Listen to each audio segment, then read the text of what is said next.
কি রে কৃষ্ণ বলরাম, গ্রামের বাড়ি কেমন লাগছে? ভালো লাগছে? না এক্ষুনি তো বেরিয়ে যাবো, বাড়ি চলে যাবো।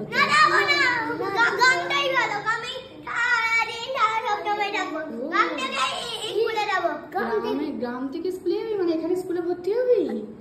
তুমি স্কুলে আর ছেড়ে দিবি? হ্যাঁ এই বলতে নেই, এ মা ম্যাম শুনলে খুব বলবে তুমি গ্রামে খেলবে বলে গ্রামের স্কুল ভালো। খুব দুষ্টু।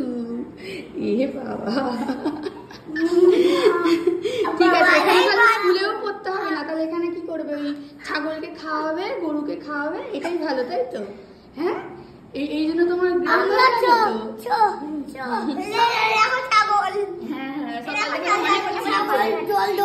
এবার বাড়ি চলো, এবার বাড়ি গিয়ে স্কুলে যাবে।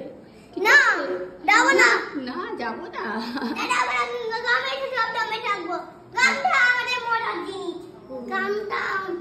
এখানে অনেক সাথী আছে তাই তো? সাথী